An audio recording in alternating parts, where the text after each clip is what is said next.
নমস্কার, দেখছেন কলকাতা টিভির সঙ্গে রয়েছি শুভাঙ্গী। শুরু করছি চারটে চারদিক। রাজ্য থেকে শুরু করে দেশ বিদেশের যাবতীয় গুরুত্বপূর্ণ খবর এই অনুষ্ঠানে তুলে ধরা হয় আপনাদের জন্য। আর প্রথমে যে খবরের দিকে নজর রাখবো, অপারেশন সিঁদুর নিয়ে মানুষকে অন্ধকারে রাখছে সরকার। 3 সেনা কর্তার বয়ানে উঠে আসছে সত্যতা। কূটনৈতিক ব্যর্থতার জন্য পাকিস্তান চীন কাছাকাছি। রাহুল গান্ধীর অভিযোগের সত্যতা এবার প্রমাণিত। রাহুল গান্ধীর অভিযোগের সত্যতা এবার প্রমাণে আসছে। অপারেশন সিঁদুর নিয়ে মানুষকে অন্ধকারে রাখছে সরকার। 3 সেনা কর্তার বয়ানে তেমনি উঠে আসছে, সেই সত্যতা উঠে আসছে। কূটনৈতিক ব্যর্থতার জন্যই কি পাকিস্তান চীন কাছাকাছি? রাহুল গান্ধীর অভিযোগের সত্যতা কোনোভাবে যেন প্রমাণিত হচ্ছে। এই বিষয়ে আরো ডিটেইলস আপডেট নেব। নিউজরুমে এখন সঙ্গে রয়েছেন আমাদের প্রতিনিধি দুর্গা দাস ব্যানার্জি। দুর্গা দা, ঠিক কি তথ্য উঠে আসছে? দেখো, এতদিন ধরে দেশের যারা বিরোধী দল তারা এতদিন পহেলগাঁও ঘটার পর অপারেশন সিন্দুরকে নিয়ে কাটাছেঁড়া করছিল এবং অপারেশন সিন্দুর থেকে আমরা কি পেয়েছি এবং কি হারিয়েছি তার হিসাব নিকাশ করছিল। কিন্তু এই বিষয়টা নিয়ে কোথাও গিয়ে দেখা গেছে যে শাসক দল বিজেপি নেতৃত্বাধীন কেন্দ্রীয় সরকারের বিষয়টা ভালো চোখে তারা দেখেনি। তারা বরাবরই বলে আসছে এটা নিয়ে বিরোধীরা মিথ্যাচার করছে। এবার কিন্তু দেখা গেল যে দেশের 3 সেনাকর্তা যারা কিনা এই অপারেশন সিঁদুরের সঙ্গে যুক্ত ছিলেন এবং chief of defence staff general Anil Chauhan সম্প্রতি সিঙ্গাপুরে, ভারতের অ্যাটাসে ক্যাপ্টেন শিবকুমার সম্প্রতি ইন্দোনেশিয়ায় এবং ভারতের deputy chief of army lieutenant general Rahul Singh সম্প্রতি দিল্লিতে যে বক্তব্য রেখেছেন, তাতে করে একটা বিষয়ে উঠে আসছে যে বিরোধী দল যে সুরে কথা বলছিল, যে দাবি তারা করছিল, তাকেই যেন মান্যতা দিচ্ছে এই 3 জন।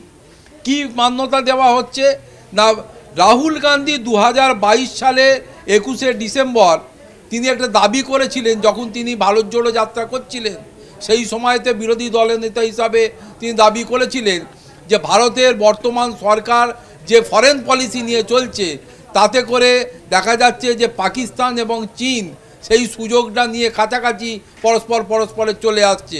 আগামী দিনে যদি পাকিস্তানের বিরুদ্ধে ভারতের কোনো যুদ্ধ জাতীয় কোনো এই ধরনের উদ্যোগ কিছু জড়িয়ে পড়ে, তাহলে শুধুমাত্র পাকিস্তান নয়, পাকিস্তান এবং চীন দুজনের সঙ্গে এই লড়াই করতে হবে।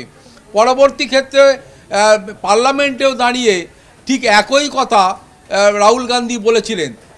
সম্প্রতি দেশের যে 3 সেনাপ্রধান সেনাকর্তা তারা যে কথা বললেন সেটাকেই মান্যতা দিয়েছে। আসল ব্যাপারটা হচ্ছে যে ভারত সরকার অপারেশন সিঁদুরের শুরুর পর থেকেই কোথাও গিয়ে দেশের মানুষের কাছে কিছু একটা সাপ্রেস করার চেষ্টা করে যাচ্ছে বলে বারবার বিরোধীদের পক্ষ থেকে অভিযোগ তোলা হচ্ছে। আমরা এই রিপোর্টও সামনে দেখেছি যে যখন পাকিস্তানের বিরুদ্ধে ভারত অপারেশন সিন্দুরকে কেন্দ্র করে যুদ্ধে জড়িয়েছে, সে সময় চীন তাদের দেওয়া প্রায় 80% অস্ত্র ভারতের বিরুদ্ধে পাকিস্তান ব্যবহার করেছিল এবং চীন এটাকে একটা টেস্টিং পয়েন্ট হিসাবে, ল্যাবরেটরি হিসাবে দেখেছিল যে এই অপারেশন সিন্দুরে তাদের যে তৈরি বা নির্মিত যে সমস্ত অস্ত্রশস্ত্র কতটা কার্যকর, কতটা ধ্বংসাত্মক, তার একটা টেস্ট করার জন্যে তারা এই পাকিস্তানের মাধ্যমে ভারতের বিরুদ্ধে এটা ব্যবহার করে।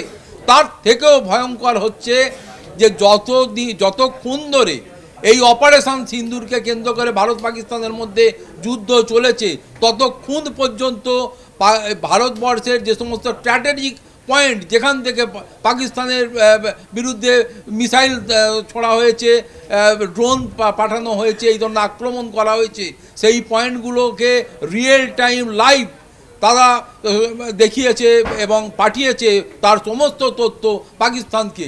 এই সাপোর্ট তারা দিয়ে গেছে।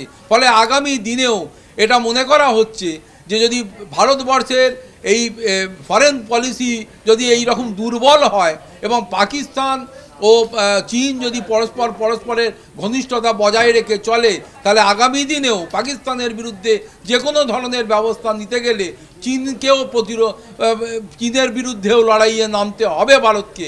উল্টো দিকে যদি পাকিস্তানের সঙ্গে ভারত কোনো দিন যুদ্ধে জড়ায়, তাহলে চীনের বিরুদ্ধে যদি যুদ্ধে জড়ায়, তাহলে পাকিস্তান আর চীন সেক্ষেত্রেও দুজনকে কমব্যাট করতে হবে, দুজনের বিরুদ্ধে লড়াই করতে হবে।